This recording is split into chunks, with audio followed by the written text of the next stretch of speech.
Hello everyone and welcome to today's webinar. We're very lucky to have Dr. Marion McClellan today, who's not only one of my colleagues but one of my dear friends within the department. So Marion is an assistant professor in international development, but she works with me and our colleagues that you've seen throughout the last few weeks in the geography department. So today she's going to be looking at international development, who's, whys and hows.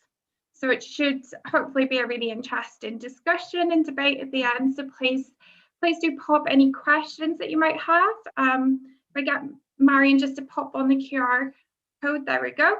We've got a QR code for today, so it's a Mentimeter, and any questions you have for Marion, those will pop into me. So Marion's got a real wealth of experience and knowledge in this field, and which has been great because she's been quite a mentor to me in the department for the last 4 years, and we work very closely together within development geographies.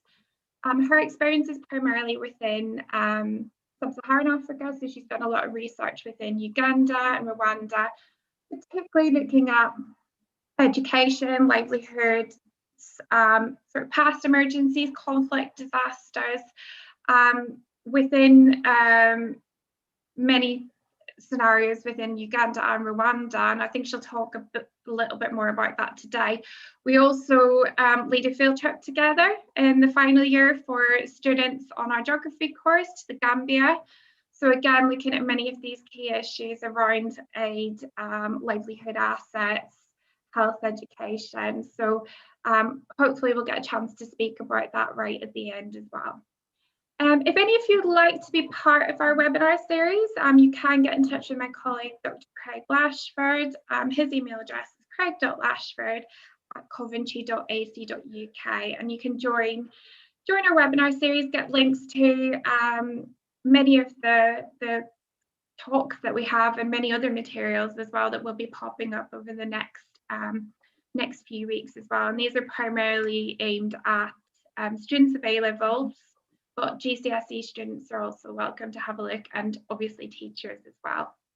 Okay, so if you've got any questions at all for Marion, pop them into the QR here, and I'll ask Marion at the end. Great, I'll leave it up to you, Marion. Great, thanks very much, Jade. Thanks for that really nice introduction. I'm going to just whiz back to that first screen just to remind you of this, and I apologise to anybody who is also doing English A-level if you're an A-level student, because of course I've got who's, whys and hows, and I've chosen to have the punctuation like that because I just wanted us to have a think about understanding development and aid and concepts of development and why development is done and why some of us are doing development, and you know, talking a bit about the success and evaluating how we do it and our attitudes to it. Really, that's that QR code again if you wanted to ask any questions. But Jade has given you some of my history there, and I just wanted to give a bit of a bio myself, and also with how it sits within the geography team. So I'm, as Jade said, I'm assistant professor in international development. Actually, my first degree was not in geography or in development studies, it was in French. So this is a second career for me, if you like, later on in life. But I've been teaching international development modules in Coventry in the politics department initially, and then in the geography department. So I quite enjoy the political geographies as well. And as Jade said, you know, I'm an Africanist, in particular sub-Saharan Africa, and as Jade said, you know, we lead a field trip to the Gambia. And I wanted to also say that I'm not the only Africanist really in the team, because Dr. Jade Catterson is also passionate about sub-Saharan Africa. But we also have other members of staff in the geography team who are physical geographers, who have also done research in sub-Saharan Africa. You had Dr. Mike Kennedy speaking to you last week, and my dear colleague has done a lot of work in Zambia. Dr. Nigel Trodd has done work in Botswana. And I know that there are postgraduate degrees being led by Dr. Craig Lashford and other people in Rwanda. And so you know, quite a few of us have got a bit of a passion for sub-Saharan Africa, as well as for other parts of the world as well. Also, another field trip for the physical geographers usually goes to Morocco. So North Africa is also included in that. And you will have heard Dr. Alex Hastie mention that he did work on post-colonial film in Algeria. So yes, we do tend to have a bit of a passion for Africa, the African continent. And as Jade said, you know, we do have international field trips to the Gambia, our final years, but also we organise sometimes we've organised summer placement opportunities with our NGO and institution links in the Gambia, in Sierra Leone and Uganda, for students to spend some time working and learning, of course, and studying in some of those areas. And we're hoping that maybe with this new Turing scheme that we might be able to expand on that. My research interests, as Jade said, I'm interested in livelihoods. In fact, my PhD was on child-headed households in Rwanda after the genocide. It's 27 years since the genocide in Rwanda now, but I looked at child-headed households and the livelihood challenges that they were facing. And I'm interested in post-conflict reconstruction, not the physical, but community rebuilding, livelihoods and disaster. And I've done research in recent years on second chance and catch-up education during and post-emergencies. And currently, Jade and I are hoping to pursue our interest in looking at how women and men have been resilient after violence, gender-based violence, or violence during conflict. And we want to express that through the arts. So it would be through photographs, storytelling, dance, maybe music, maybe painting. And so we're really hoping that we'll be able to get that off the ground in the next 12 months. So a smattering of interest there, as you can see, but obviously primarily focused on development, and are also looking quite a lot at development projects, really. But I wanted to unpack a bit what I meant by this title. I've said, you know, understanding the development arena and development interventions. And when we unpack development as a term, of course, it shows a range of understandings and conceptions. What is development to me might not be what development is to you. And indeed, it may be very different from the understanding of those who are being affected directly by development programming and development interventions. So we need to be thinking, first of all, then, about that issue of what development is and how it's evolved into a rather huge, behemothric movement. And really importantly, who is shaping that movement? Is it those who drive development intentionally and focused on actively pursuing development aims and goals? Or what about those who are the ones who are experiencing that? I was going to say suffering that, because sometimes it feels that it might be a bit like that.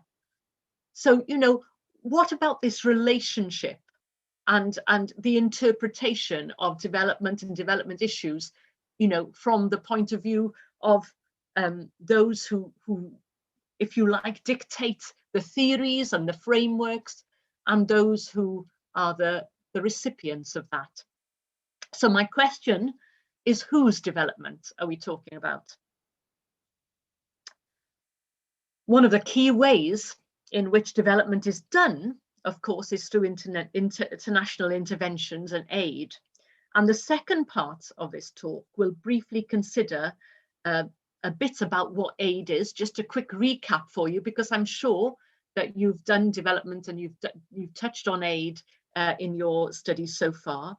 So we want to think about the rationale for aid and for development activities. You know, why do aid? Why do aid? This links to who's driving development as well, of course. This links to it. And then finally, I wanted to take some time to consider how this development is done. The aid movement is subject to much critique. And so we'll think about evaluating what is achieved and achievable, and the success or failure of many decades of international development will be discussed. Also, when I talk about development aid, and I'm talking about interventions that are aid, but I'm also talking about, loans and grants, and I'm thinking about World Bank interventions and International Monetary Fund, those multilateral agencies as well. And also, how does that sit with trade and foreign investment? So I know that's quite a lot. And I suppose the nature of today's talk is that it's a short, we've only got at the most an hour. So obviously there'll be things that I want to say to you that we haven't got the time to say. And I'll say, if you're interested in this, maybe look at this text, or maybe think about this, or maybe go to this website, or have a think about how this works. So those are tangents really, but I think it's really important to try and look at all three of these things, because at the end of the day, my interest is, is this relationship, and this, is there this sort of, I was going to say patriarchal, because it is sort of patriarchal, but there is also this unequal relationship, isn't there, within this development arena.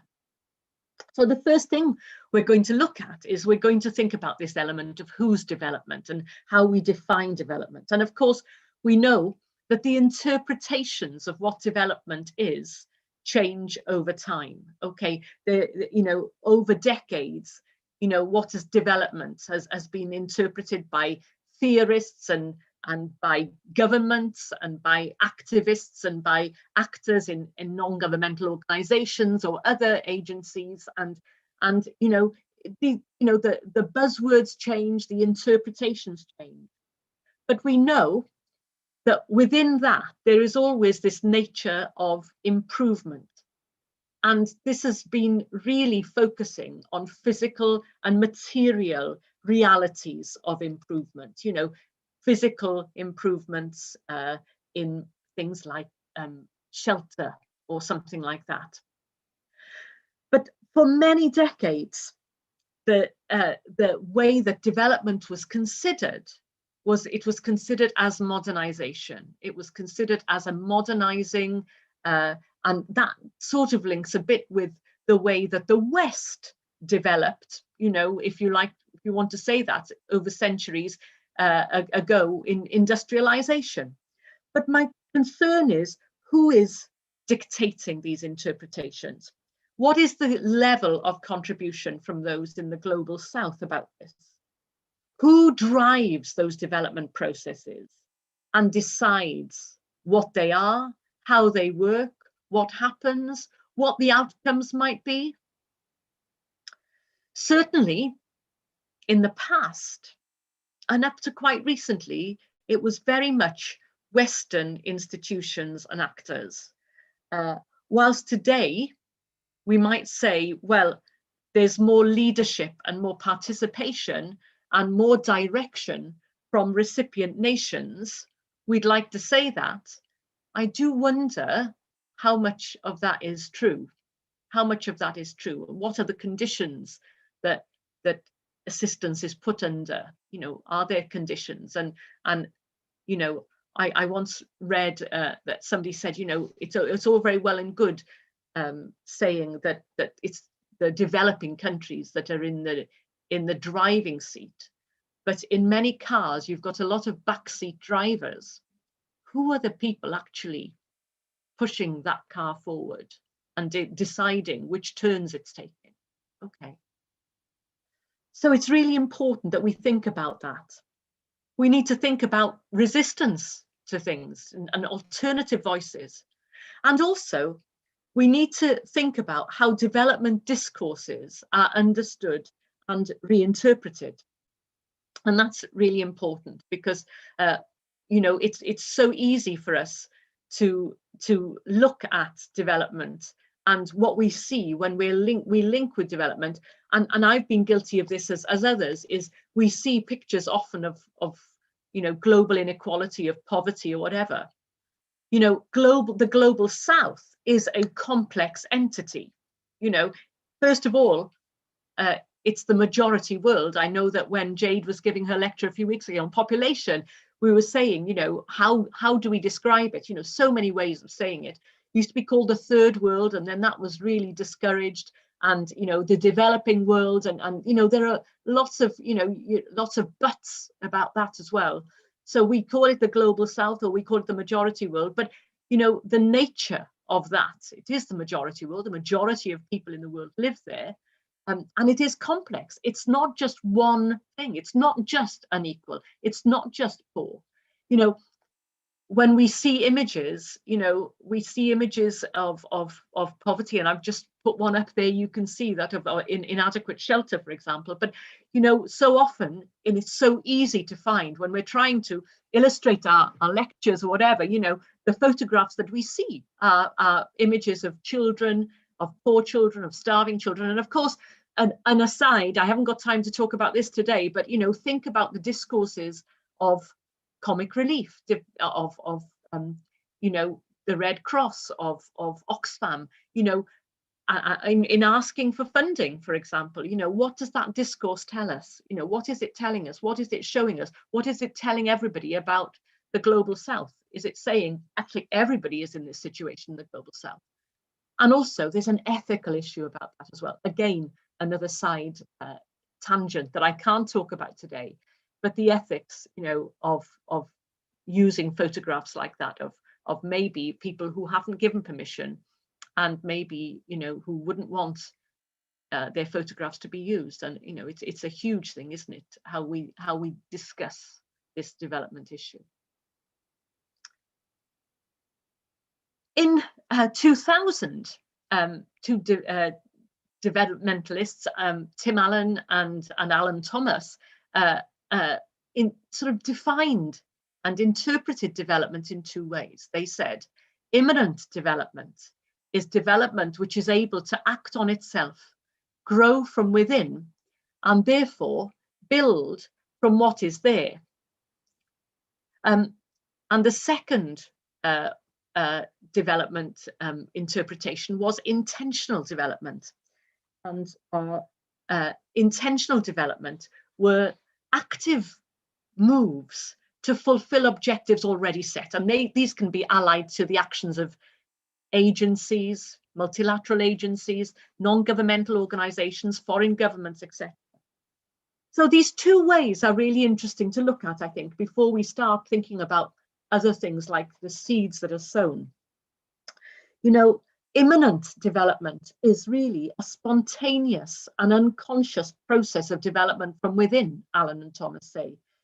And that might entail destroying what was already there, but regrowing something, if you like, rebuilding something. And that might be an entrepreneurial thing. It might be, you know, your agents of development here might be entrepreneurs, maybe, within that setup.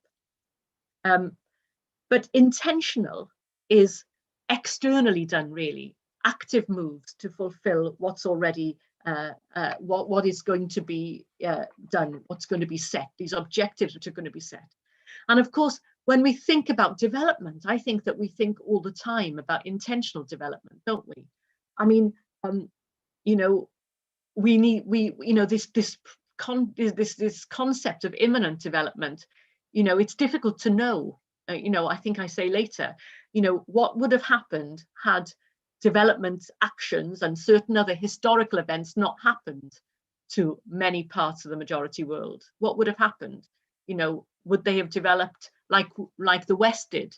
You know, how long would that have taken? Or would it have been a totally different trajectory? Okay. So really, to sort of understand the question of development, you know, this gives us two interpretations, but we may need to go back to significant events in world history which impacted societies and how they functioned and survived. So the seeds that were sown were actually sown hundreds of years ago. These seeds which have been sown, which have led to the way the development arena is now, and the way the world is structured now has been from these seeds sown a long time ago.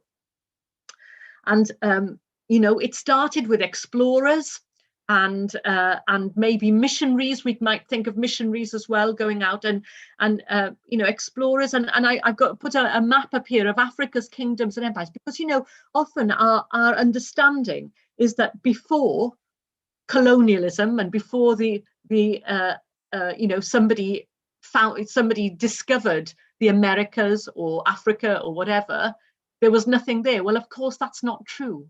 There were many indigenous peoples there, and this just shows us all of the kingdoms and empires. And these kingdoms and empires, you know, were rich kingdoms and empires. They were of wisdom, of knowledge, of centers of learning, and so, you know, it's really challenging that the notion that nothing happened before these areas were discovered and colonialism happened, that nothing was going on in those countries and those nations and those areas. So it's really important for us to remember that, actually. So we know that explorers and missionaries and then traders were sent by governments who initially desired trading with all of these new parts of the world. But of course, these led to more sophisticated trading missions. The development of commercial companies like the East India Company sowed the seeds for further involvement, and with creeping power and persuasion by soft and hard force. And so European control of most of the globe in the 19th and 20th centuries was not just trading, but of course it was built on exploitation, slavery, and control. And I know that Michelle Newman in her seminar also referred to colonialism, and I've already spoken to you about Alex's links with colonialism, post-colonialism as well. And if you just look at the map I've just put up now, we're looking at colonial possessions, I'm sorry for the word, in 1900, and you see that the world was divided up into possessions of mainly European nations. You know, huge swathes of what is now sub-Saharan Africa, and part of North Africa now was French West Africa, and we see the British possessions, we see Portuguese, etc. And again, today I'm not going to talk about the very nature of the trading and what was traded and the slave trade, but we know, of course, that this was a very unequal and exploitative, you know, hegemony of European nations. Now, you might have learned more in the past year about the impacts of colonialism than you ever imagined or knew before, because of the Black Lives Matter sort of events over the last year. It's opened the door to protests across the world about what has been seen as unequal treatment of Black people. And this was seen in the UK, for example, in the protests in cities such as Bristol, where Edward Colston's statue was, you know, destroyed and thrown into the river. And I mean, many people said we didn't understand that our cities, many of our cities, were based or built on the proceeds of trading and slavery and, you know, exploitation, really. Edward Colston in Bristol was a significant philanthropist and businessman, but the money was gained from slavery. And actually, you know, the nature of colonialism meant that there was this unequal relationship across the globe. So what we have to see, if you like, is that the development movement, you know, the movement of trading and colonialism created linkages and interactions between different parts of the world, and these were power relations. There was this idea of improvement within this, And that legitimated colonial rule. People said, oh, it's to improve people's life, more efficient use of land, for example. But there is no doubt that colonialism changed social, political, and economic structures, as Kate Willis says, and we see still the legacy today. So our situation in looking at development architecture and the development arena today has to be seen in the light of these historical events, which were 150 years ago. And if it was the case of discoveries and those first people who journeyed to discover, sometimes in the case of South America in the 15th century. So this resulted in, if you like, we have to look at the development movement in the light of inequality and submission set in place this time ago. We don't know what would have occurred had colonial powers not assumed control of the land and people in those countries. We can't gauge if situations will have been different. However, their sight and situations of these countries and their capacity to develop imminently were affected and inhibited by colonizers. And if countries were not colonized, they would still have been impacted by countries surrounding them being colonized. I think of Eritrea, often one that's talked about not really being colonized. So historic legacies of colonialism embedded in society structures which were new and often replicated from the countries of the West, from those European colonial powers. They set in place power and gender relations. Again, this movement towards modernism, but it increased interventionism after those times. And actually what happened as independence happened after the Second World War, and again, we haven't got time to think about independence movements, but after the Second World War, countries, these colonized countries began to claim their independence, sometimes through violence and sometimes peacefully. But many people, many experts and colonial actors moved from one realm to another. So colonial experts from the colonial world became people who worked within development in a developing world. Power says colonial humanitarianism became international development. And of course, with it came the baggage, binary interpretations, north-south, rich-poor, traditional modern, which again, dictates and our discourse at the moment.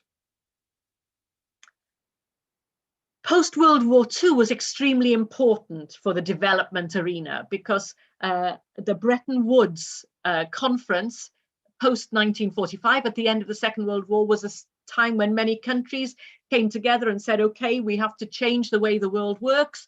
We want there to be equalized opportunities, equality across the world. And so this development agenda, which was seen, if you like, in those first few decades, purely in economic and modernizing terms. So economic and modernization, as you can see in my image here, in the 1940s and 50s and 60s, and in the 70s, really, and the 80s, it was always focused on economic development. That was the measure to show how a country was developing and getting better and improving. And the idea was that trickle down would happen after modernization, foreign investment would happen, and the benefits would trickle down to the poor. Well, trickle down didn't happen. And we get to various disasters in the 70s and 80s with crisis and decline due to oil prices. Again, no time to discuss that, but please look at Todaro's economic development if you're interested in that, and also Kate Willis as well. Actually, as we got to the 80s and the 90s, it was understood that economic development was not going to be the way that was going to improve everything. And so increasingly, there was an interrogation of what was important within development. And that was looking at more social elements, more human elements. And so we see human development issues coming to the fore. And we see from the 2000s on more abstract and social perspectives like justices, participation in development by the communities, community-based participation, looking at people's livelihoods rather than trying to improve everybody's economic power. Well, look at what we can do to improve people's resilience and sustainable development. The sustainable development agenda was really, really important.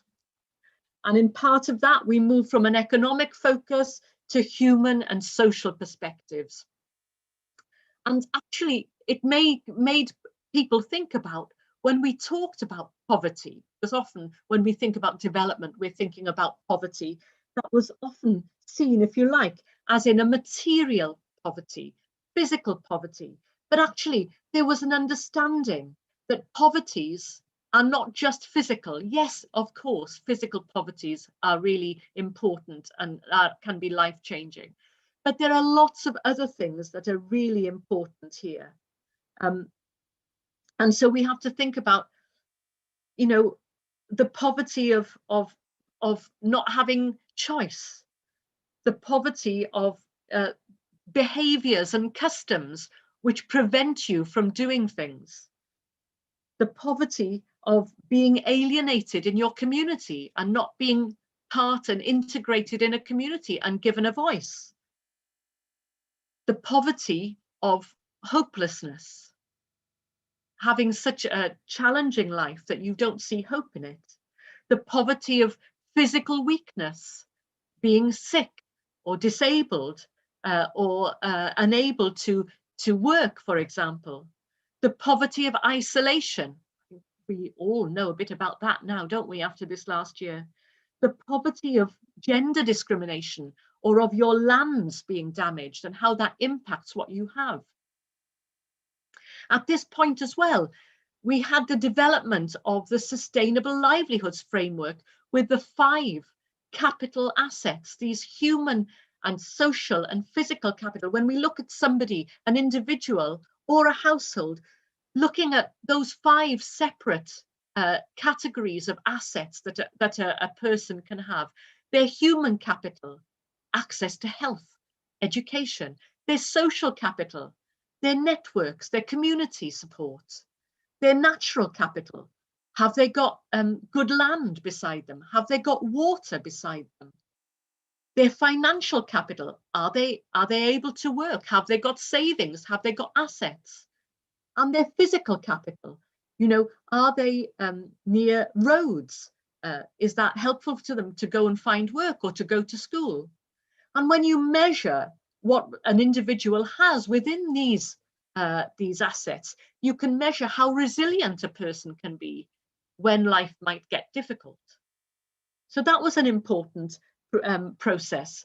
So you see this development focus changed to far more abstract things. And finally, in this section, I want us to think about Amartya Sen's theory of development. Amartya Sen moved forward on these ideas of poverties and said, actually, we need to think of development as giving freedom. Sen said poverty is a lack of choice and participation in society. And actually, the end and the means of development are the expansion of those freedoms. You only live when you choose. Actually, a teacher told me that once when I was in the 6th form. Individuals shaping their own destinies and being enabled and not provided with. So it's not giving, it's not acting upon, but it's enabling people to shape their own destinies. And these are some of his phrases here. The success of a society is to be evaluated primarily by the freedoms the members enjoy. Poverty is the deprivation of opportunity. The identity of an individual is essentially a function of her choices, rather than this discovery of an immutable attribute. And the last one, poverty is not just a lack of capacity, a lack of money. It's about the lack of capability to realize your potential, to realize what you can do with your life. So development as freedoms, you see, that's taken us all the way from an economic interpretation of development to freedom. So how development is perceived and interpreted and acted upon is intrinsically and inextricably linked with historical linkages and positions. Paternalism, hegemony, positionality, and we question if we can ever have an equal relationship within this context. So we've looked at those conceptual challenges, but we need to continue to look at this, questioning why we pursue this undertaking of aiding those in poverty thousands of miles away. Why do development? Firstly, let's just think very, very quickly about what aid is. So it's the flow of long-term financial resources to the less developed countries and to multilateral agencies like the IMF, the World Bank, the EU. And it refers to long-term commitments officially and small donations of money, and we call it ODA, Official Development Assistance. Often referred to as aid is the internationally agreed criteria for funds to developing countries. And of course, within that, you might have learned about multilateral aid going to those multilateral agencies, bilateral aid, which goes from government to government. And of course, you might be thinking as well about non-governmental organizations. Often they will be taking some of that bilateral aid or multilateral aid, and they will be doing the jobs on the ground, so to speak. But there's been a huge growth in the non-governmental organization sector, organizations such as, Oxfam, Save the Children, Tear Fund, World Vision, CARE, all of these organizations since the Second World War. Initially, they were focused on emergency disaster relief, but in the 70s moved forward to working with vulnerable groups. And actually, it does depend on the government that's in power at the time, but often they're considered more efficient than governments because they're better connected to the grassroots. So that's what we're talking about when we're talking about aid, are all of these agencies and the processes by which it happens. But why do it? Well, of course, we know that it's humanitarian and ethical reasons. Humanitarian reasons. We don't want people to be suffering. We want to help our sisters and brothers across the world in need. It's our duty, some would say, to help others. It's interesting, isn't it, that, sometimes people are saying when there's times of difficulty in our own country, well, we should look after our own country first and not, give aid. And actually, the government, as we know at the moment, has cut international aid in the last year from the 0.7%. It's cutting the aid. In 2010, when there was a financial crisis in the world, actually David Cameron's government ring-fenced aid. That means that he said, despite the challenges financially, we're going to stick with the same amount of aid, and we're going to increase it, in fact. But this government has decided to cut aid because of the COVID challenges that we've had. So ethically and humanitarian reasons are primary reasons, but there are other reasons as well. There might be short-term or long-term goals in aid. They might be for economic reasons, because it might help our economy to be offering some type of assistance to other countries. There may well be strategic socio-political motives and security interests. In particular, for example, if we want to have a good relationship with countries which might, but one thing might work a bit harder to stop, our government might say, to stop refugees crossing dangerously the Mediterranean Sea to come over here. So it might be for security interests, it might be for terrorism interests. So you might want to have a good relationship with a country. So maybe you could use their air bases if you needed to have access to certain countries, maybe, all of those things. So don't just think that it's for goodness and for altruism, but there can be strategic motives. Maybe they have common interests. It might be that there is, and this often happens, a long-term relationship with that country, because there might be former colonies. It's interesting that UK gives a lot of money to its former colonies.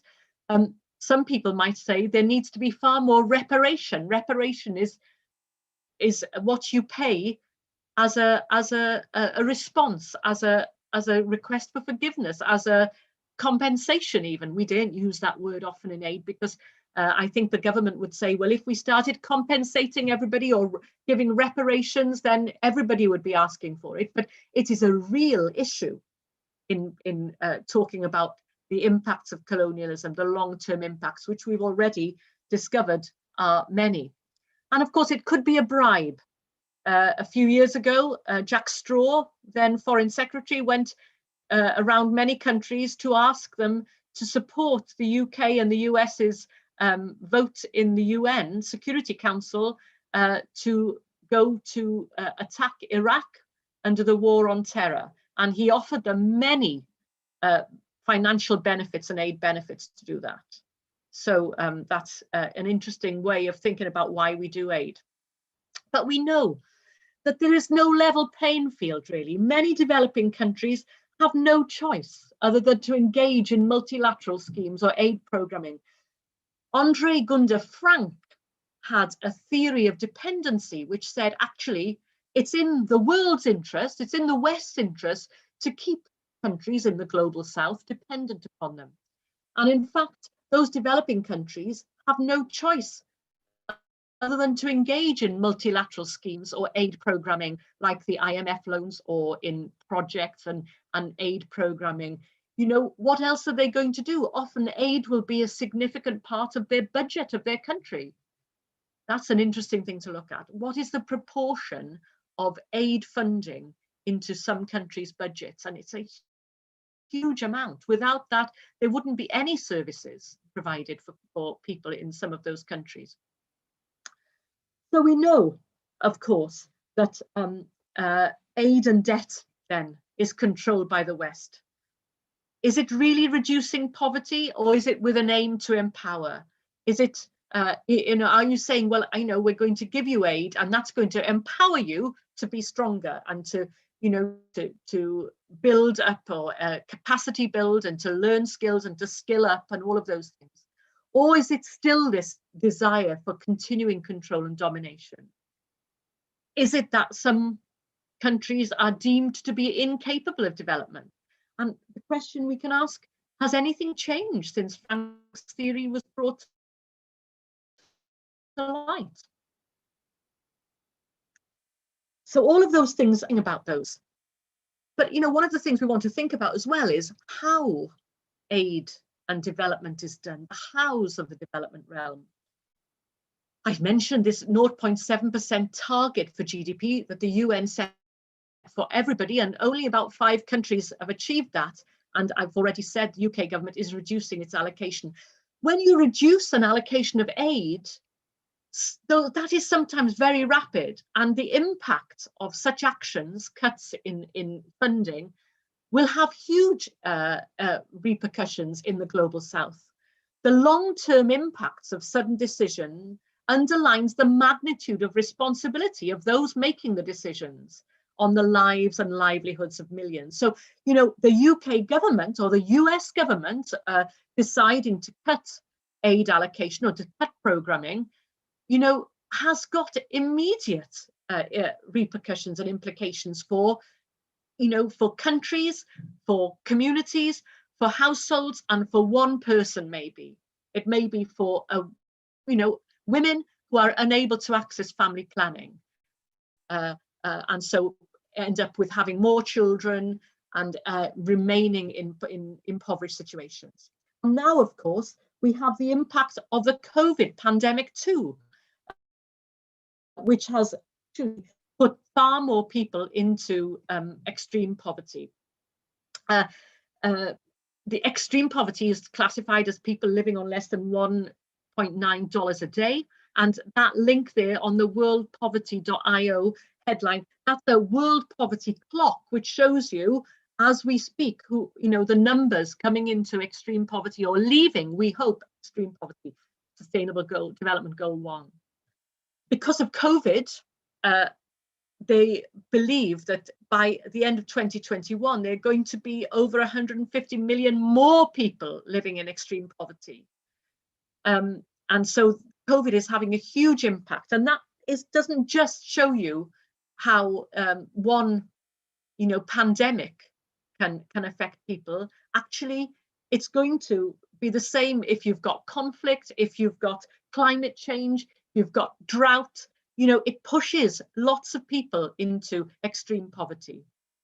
Now, if we think if the total aid since 1960, BARDA claims, in 2013 has been about 2.6 trillion in cash terms. This is the total aid to Africa, which works out at about $4.7 trillion in 2013. Why have we still got over 700 million people living extreme poverty? Over 70% of that poverty is in African countries.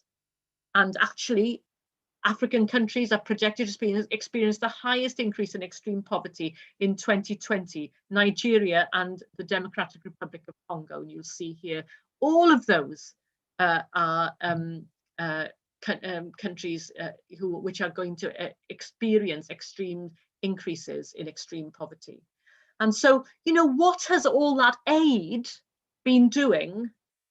Those trillions of dollars. Why have we still got these numbers in extreme poverty?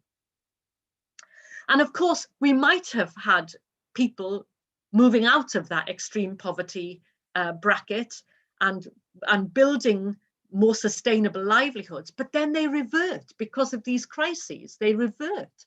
And so we've got this process, if you like, of undevelopment. And unless governments are strong, this can continue. So, it could be political disasters and weaknesses too. So it's very, very challenging. It's a very fragile, attempts really to move out of extreme poverty and to go in. The process is very fragile. You can easily undo progress made.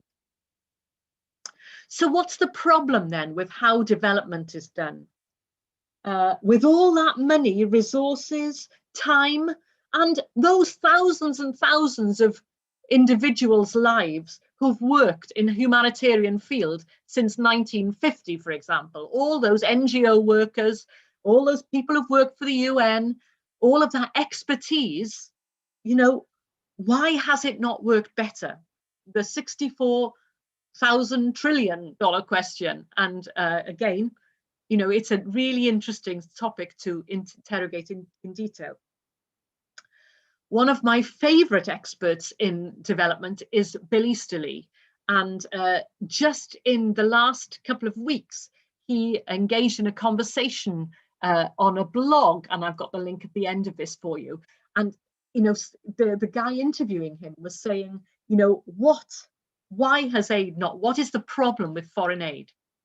And Easterly says, instead of helping countries develop, foreign aid wastes resources and makes economic progress harder. And the political context is not considered. That is one of my mantras, actually. Development is a political engine. Okay. Development is inherently political. Okay. Far from advancing democracy and human rights, Easterly says it helps autocrats stay in power. This enormous development architecture, often ignores the human rights of the poor. And the question was asked, why does it so, give a lifeline to authoritarian leaders around the globe? And he says, well, you're hurting the democratic rights of the people you're helping. This is even worse when you might have some other agenda, as the war on terror.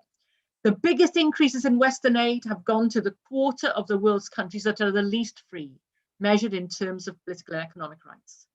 And he said, you're not just talking about material development. We said this earlier.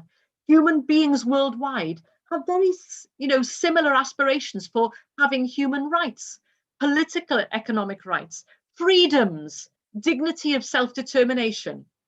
And actually, he has said aid has actually focused on the physical, has had real blinders on this lack of appreciation for the global battle of values of democracy and human rights. In fact, we know even now that people don't want their countries burdened with debt. International Monetary Fund and World Bank loans to countries, which they often have to take because they have no option, come with conditions. And those are economic adjustment policies which affect the poorest most. Continually repaying the debts means not only a lack of funds, but also a lack of autonomy and dignity for the countries themselves. They are in the pockets of the IMF and the World Bank. They're in their pockets. They're in the pockets of the country, the bilateral agreement with a country that gives them money to help with their education projects. This is happening now in Kenya. Thousands of Kenyans have signed petitions urging the IMF to reconsider a 2.34 billion credit over 3 years to President Kenyatta's government. Kenyatta's government want this loan, and people are saying, no, we don't want to have civil service costs. We don't want to sell state corporations. We don't want to have this repayment all the time. And it's also happening in Botswana as we speak. A plea by the Botswanan Patriotic Front, please do not borrow money, it says to its government. Please do not borrow money. You know, on the ground, people have dignity and they want to be determinants of their own lives. They want to be the ones with choosing their freedoms. And, you know, another example, finally, of how things can fall apart, the Safe Schools Initiative, a project set up after the Chibok girls were kidnapped in Nigeria, project with the UK government, with Gordon Brown in particular, and of course said all of these things would happen to prevent kidnappings happening. You know, many of those girls have never been recovered 7 years on. But we hear all the time about kidnappings in northern Nigeria. The plan was largely abandoned less than 2 years after its launch. So, some of the critiques of aid to finish. Does it contribute to changing the lives of people? Well, many would say no in substantial impact. What about, you know, projects have proliferated and development objectives shadowed by the lack of coordination and by personal gain.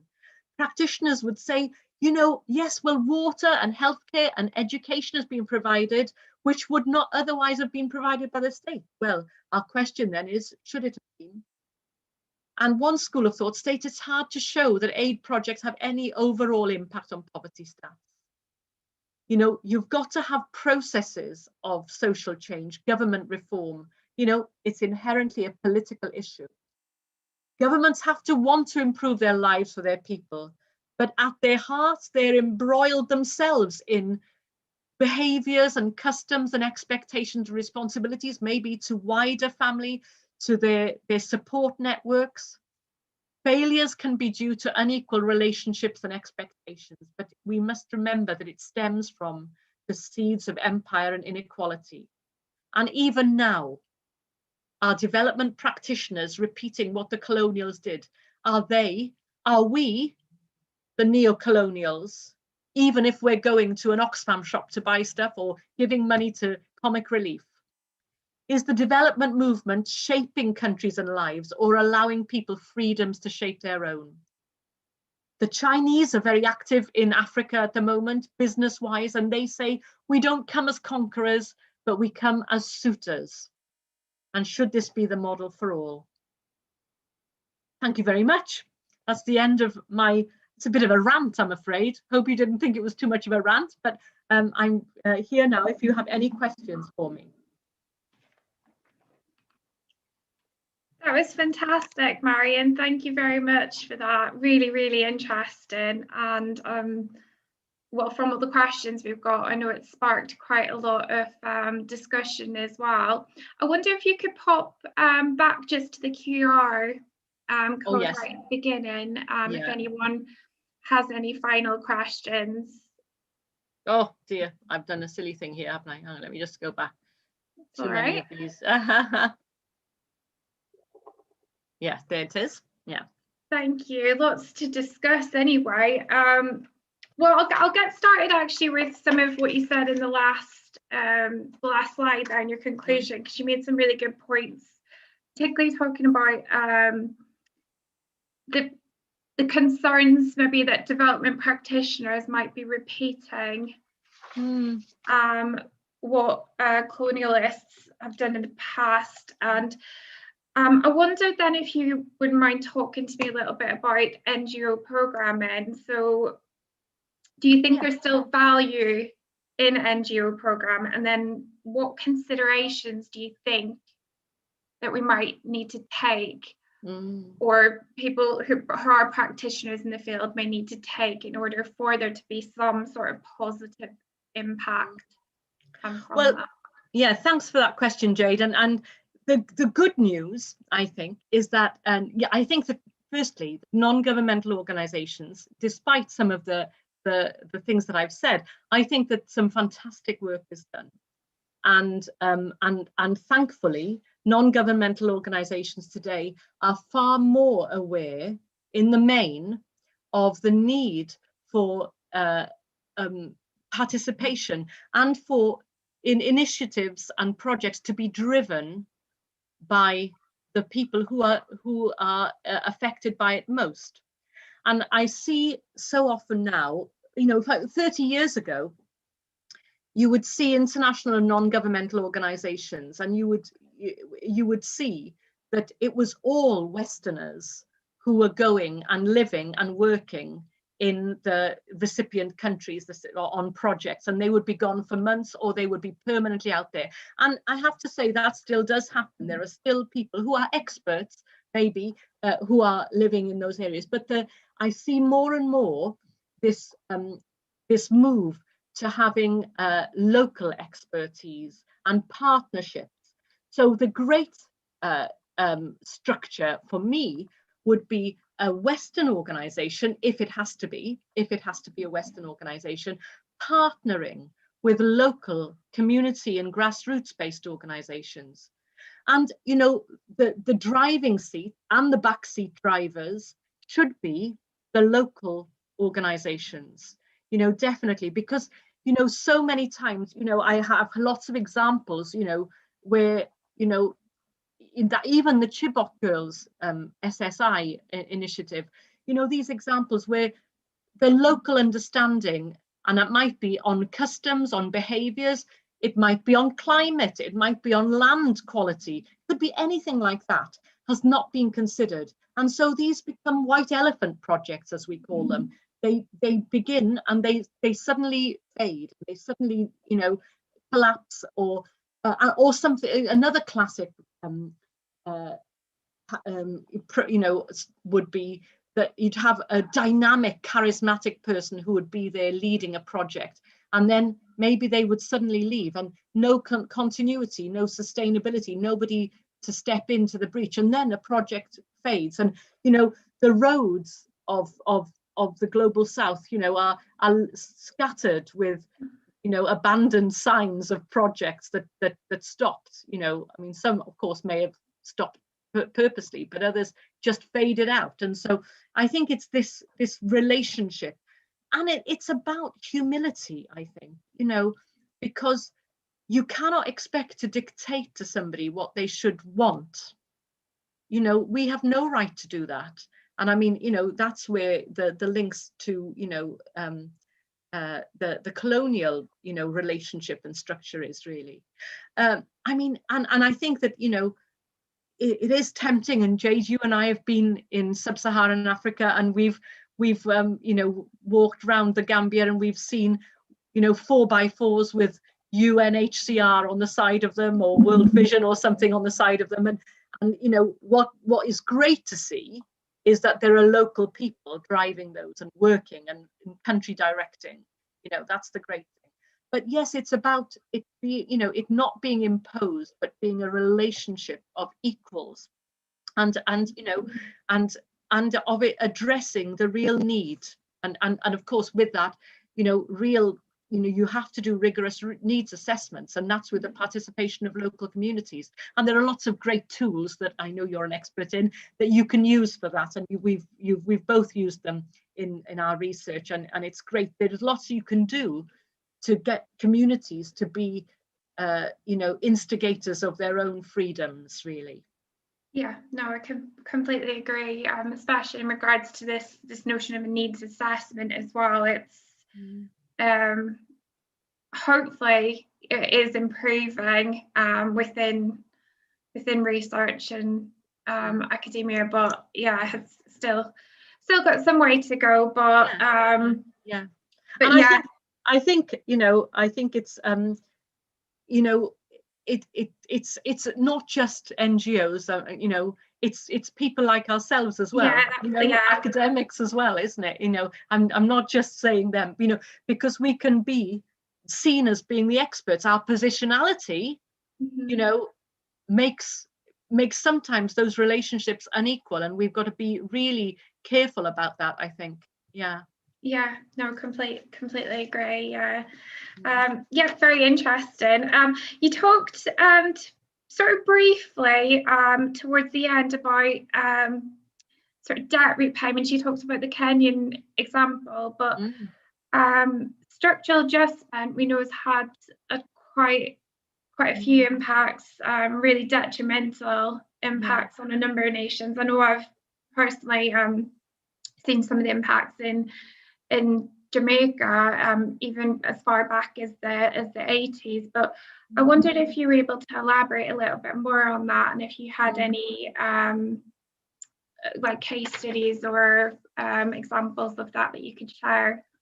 Well, the thing with structural adjustment policies is that they're couched in different terms now, I believe.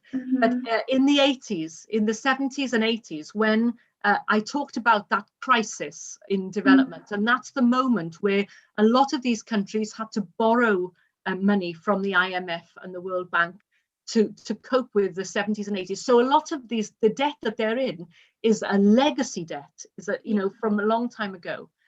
And when you borrow money, conditions used to be placed upon governments. And so the money was loaned, but they said, okay, but you have to do the following. And there would be a set of economic regulations that governments used to have to do. And actually, it was two of the key things was privatization of state companies. And of course, just as an aside, that was happening here as well. You have a neoliberal government, you're going to have this privatization of state companies, and also the cutting of services. And so I'm just going to talk about those two things. And so, of course, who is affected when these things happen? Well, it's the poor, because it's healthcare, it's education. When services are cut, it's actually women as well, because of course, who is going to then, if children are not going to school, who is looking after the children?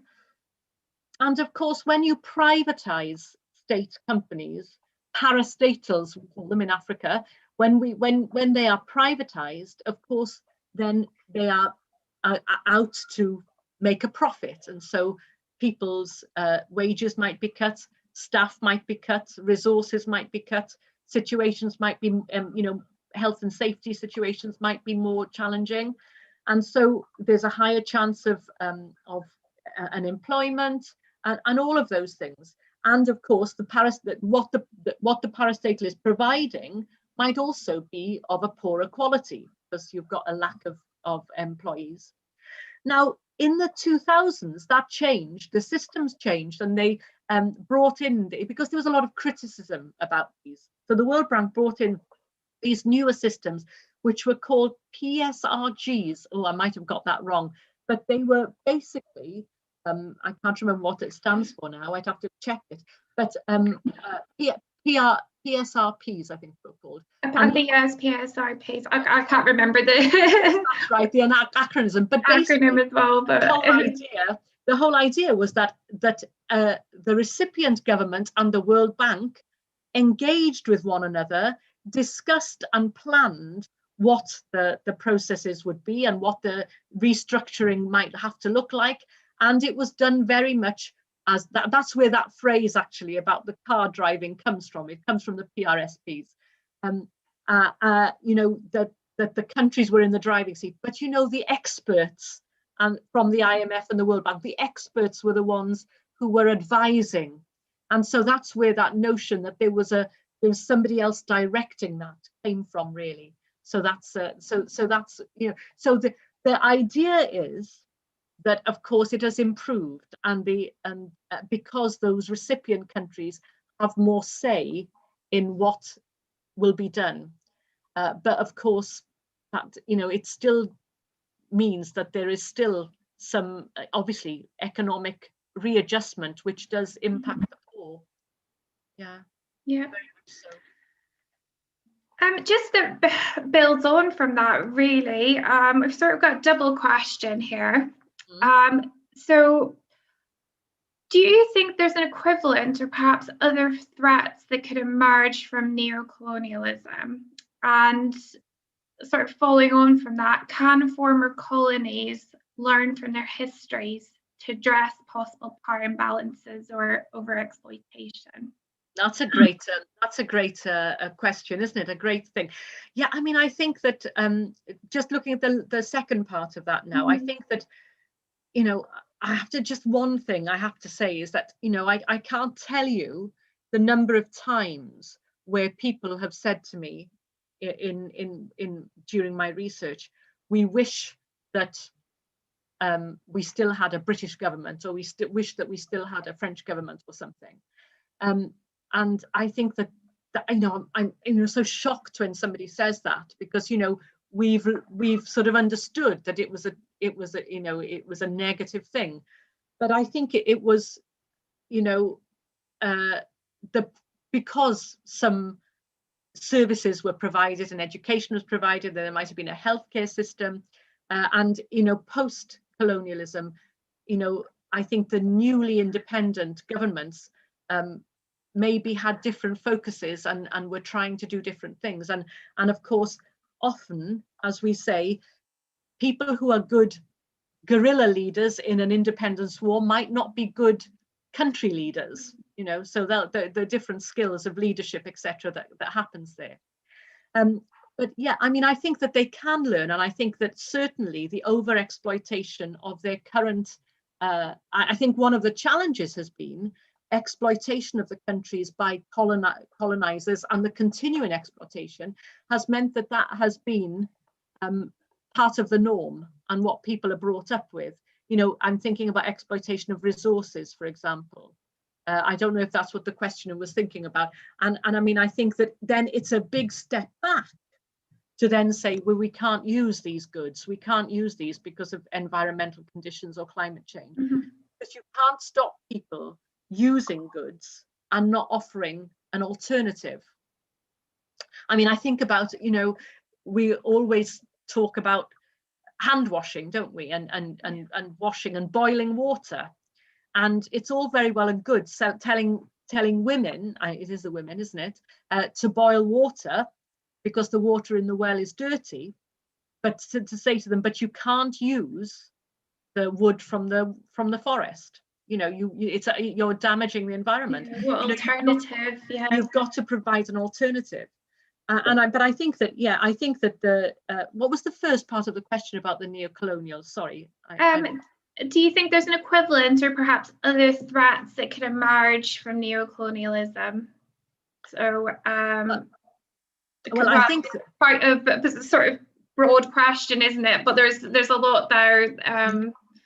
I think. Yeah, I think that one of the challenges is, you know, is actually countries like China and India who move in with foreign direct investment. One of the things I didn't have time to talk about was, you know, many African leaders will now say, we don't want aid, we want you to come and do business with us. We want you to come, you know, Paul Kagame in Rwanda is a classic example for years. And you know, the economist, I can't remember her name now, the woman, she's just gone out of my head. Dambisa Moyo, yeah, exactly.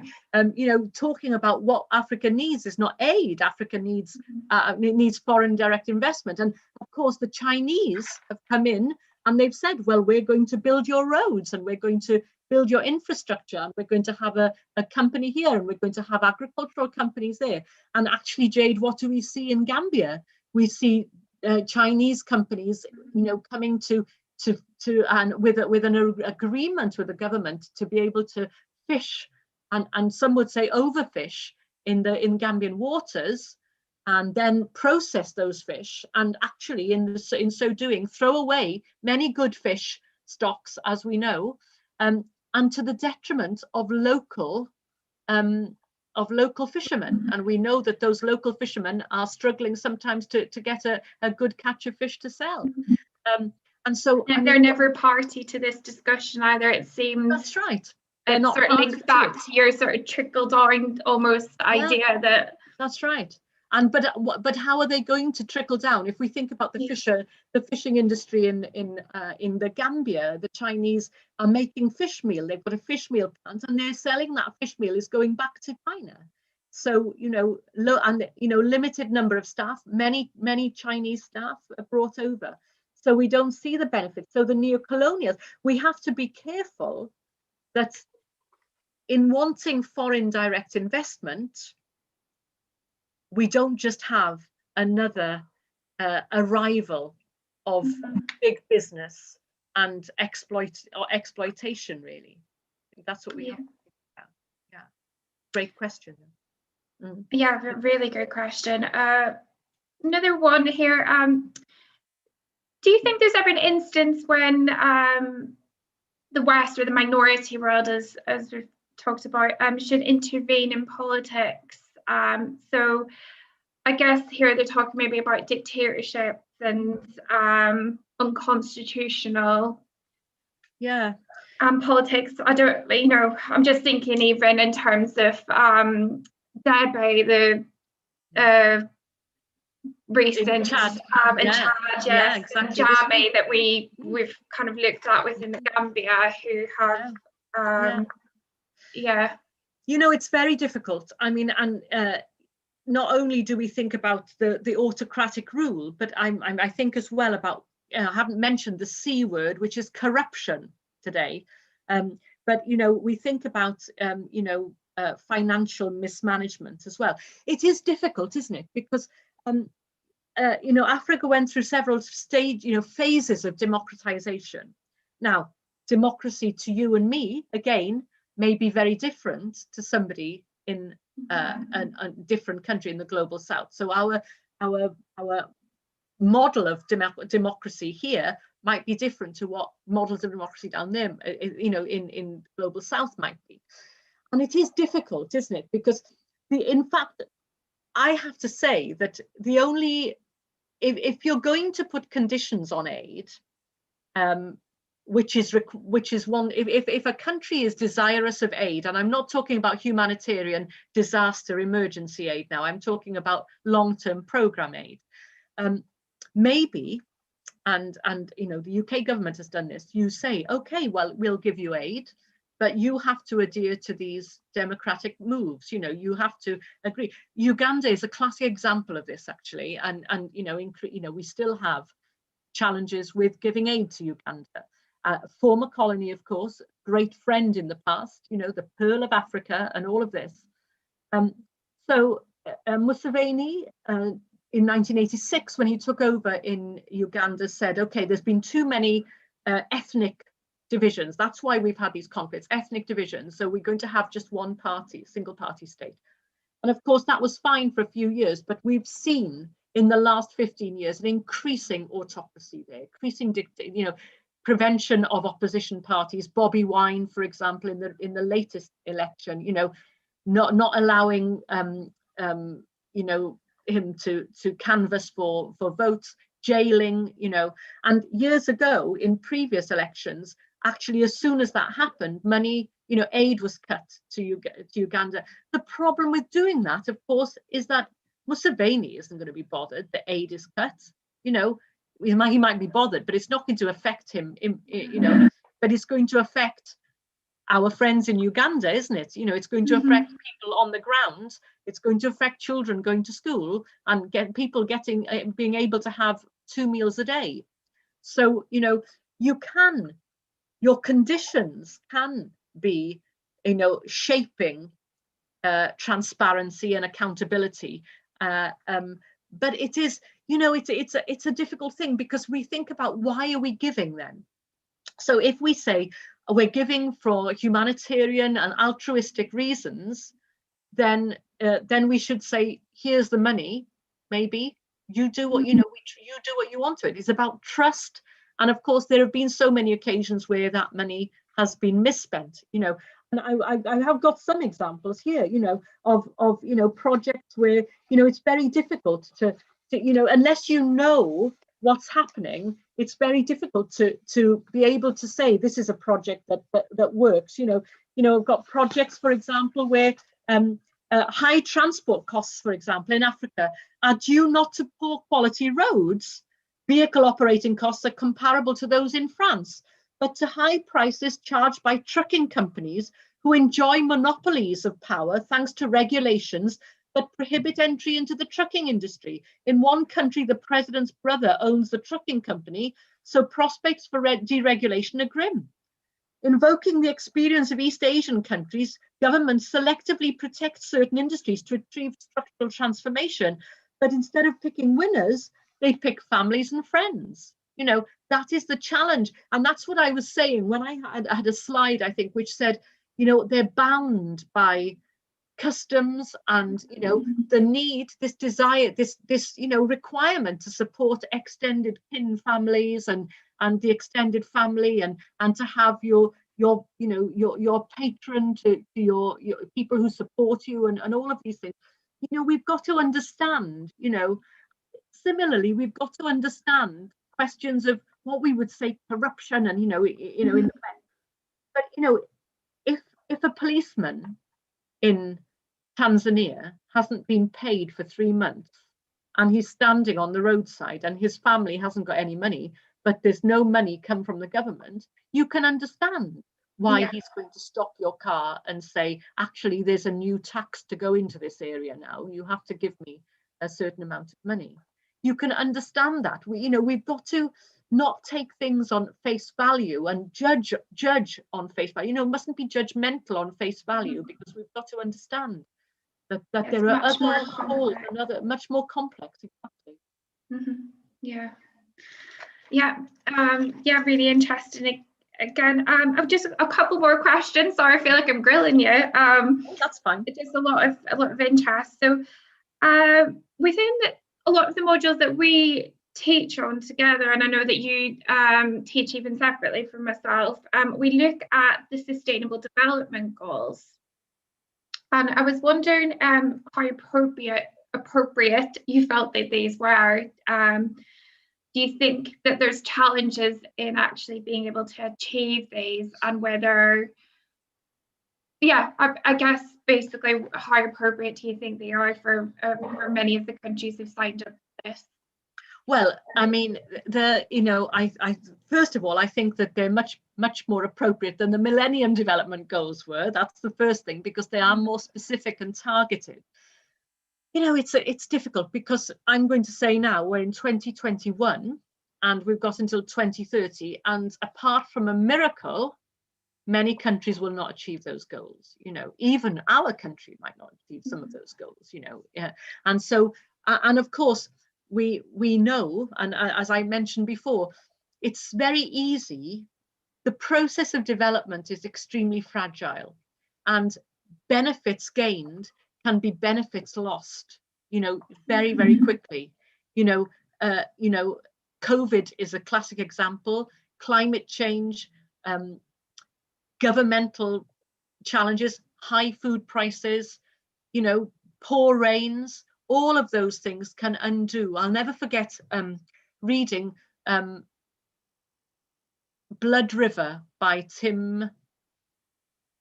Oh, sorry, I should have that in the top of my head, where he talks about walking along the path along the Congo River with and stubbing his toe on something on the undergrowth. He was walking in undergrowth beside the Congo River, and he said to the person next to him, "Well, I've just stubbed my toe on a stone." And the guy said, "Oh, that's not a stone, that's a railway line." He said, "That's the railway line." Oh, really? That was built by the Belgian colonizers, and totally overgrown. Well, was it useful? First of all, should there have been, was it useful to have had a railway line there? But, you know, we would think that it would be helpful for infrastructure and for travel and for business and for education and for healthcare and things, for that still to be a functioning railway line. That's just one example, isn't it? You know, this sort of undevelopment is very, very rapidly can happen very, very rapidly. Is that Tim Butcher's work? Is it Tim Butcher? Yes, that's right. Yes, sorry, yeah, I was just trying to. Yeah, that's right. Yeah, that's right. Yeah, and so, you know, and so I think that many countries will find achieving these goals challenging. And of course, not just it's good to have an aim. Let's start with the positives. It's good to have an aim, and one of the benefits of the SDGs and the MDGs actually was that at least it brought agencies and actors and the architecture together to be able to use those SDGs as a framework, you know, and in principle, governments and development actors and multilateral agencies know maybe and could work together about what they're trying to achieve. But, you know, there are problems, you know, when resourcing isn't there, there are problems. It's like universal primary education. We're horrified that children don't have access to universal primary education. And when UPE is brought into countries, we say, this is wonderful, this is wonderful. And then we find that there are usually, it's not free, because there's always some type of cost involved. So that's the first thing. But also that because you've got far more children coming to school, then you can't fit them into your school. You're going to have huge classes. You're going to have one teacher in charge of 80 children. You're going to have too few teachers. You haven't got money to pay them. And the quality of the education provided is going to be poor. So actually what's happened is that UPE, whilst it's got lots of children into school, has meant a burgeoning of private schools of varying levels of quality, of good quality. And people are saying, oh yes, you know, now it's UPE is here. I'm not going to send my children there because there's too many children in the class, and you know the teaching is poor. So you know, or they just don't send them because of that. You're back to square one. Yeah. Quite a number of challenges then to get to that point. And yeah, we've talked about this a few times about the positives with having something there, but the challenges that there is to achieving them. So we can only say, but like you said, the UK itself is even struggling with a few of them exactly right now, and has some way to go. So I'll finish off with one last question. I'll just read it off my other screen here. Are you optimistic then that Africa will develop and reach its potential in the coming decades? Can they do this in spite of aid, or I'm guessing they mean with the support of aid, or with aid having not worked so far. Well, I am hopeful and positive. You know, I'm sorry that there are negative things, and you know, especially, you know, we're disappointed because we all desire, I think, if you're interested in development, you know, you want to see aid as a positive, and we want to do what they wanted to do in the 1950s, to bring everybody up to the same level of standard of living, really. But there are lots of great things happening in sub-Saharan Africa that we don't hear often enough about. I talked about the discourses at first, and I said, you know, and Jade and I and Alex talk about the images that you know, we try not to put those images on our screens, on our lectures, you know, slides of you know, children that are poor, because there's some great things happening. Some, you know, and at grassroots level, you know, Jade and I know people at the grassroots in Uganda, for example, who are doing wonderful things with very little resources. You know, people are entrepreneurial if they have the opportunity. People will survive if they can have the opportunities, and if other things like COVID or like HIV or Ebola, isn't in their way. And also insecurity. One of the big challenges, I would say, is a political challenge. And that is, you know, leaders, as I said in an earlier slide, have got to want their people to do best. You know, Paul Kagame has made wonderful, wonderful development progress in Rwanda in the last 27 years.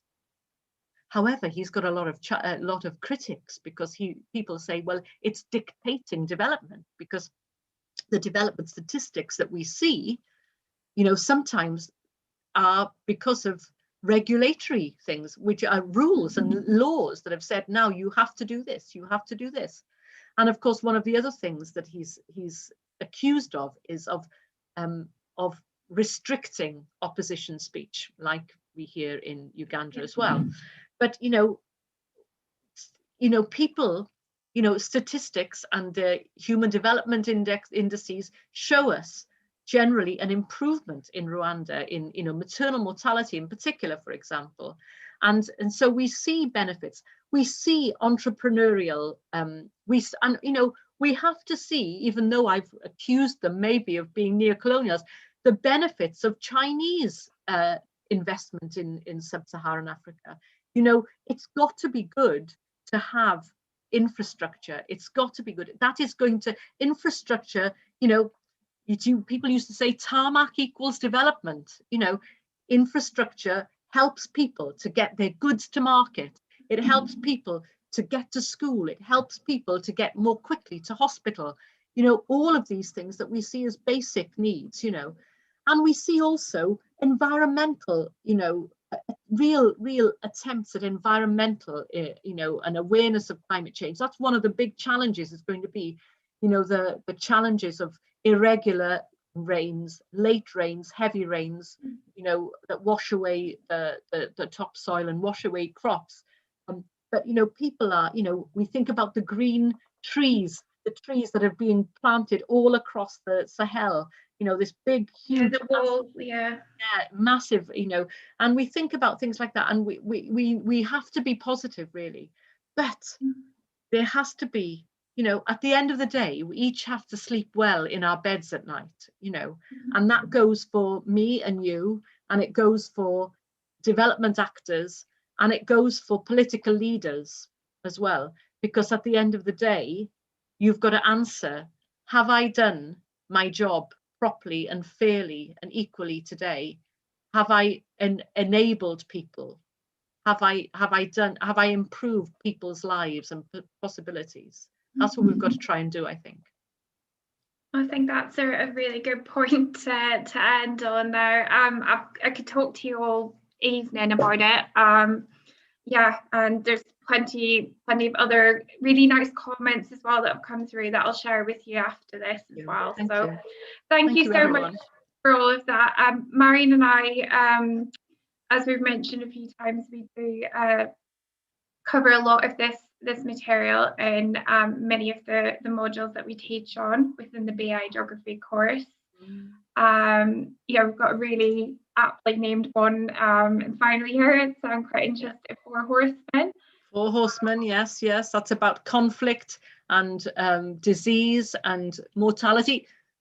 Sounds a bit negative, I know, but it's very interesting in geopolitical terms as well. Yes, very interesting. Yeah, and then we have one on development, culture and change in our second year. And again, this gives students the opportunity to be able to get assigned a country within the majority world, and are able to go and do their own independent research on that. So often we find some of our students end up with the even more in-depth knowledge about some of the countries that we do on this. And so there is ample opportunity for all of this within our course, and we really enjoy teaching it as well, and hopefully doing some more research on it as well. Exactly, in the coming months. So as I've mentioned before, if you do want to join our webinar series, please do get in touch with Craig Lashford, craig.lashford@coventry.ac.uk, and we can just add you to that list, and then you'll get updates and prompts Next week we have our next webinar. It's with Dr. Frank Warwick, and he will be looking, I'll just read the title here so I get it right, Safe for People and the Environment, Genetically Modified Crops. So actually there's certain aspects of that could link quite closely there with what Marion discussed at the end. We often find that it's those in the majority world who are impacted most greatly by changes within the climate as well. So part of looking at food security and challenging that is through GM crops. So I'm sure Frank will be offering a sort of debate or discussion around that as well, because again, it's quite a complex topic. So please join us next week for that at the same time. Thank you for joining us today, and thank you again, Marion, for that. No problem. A pleasure. Great, thank you.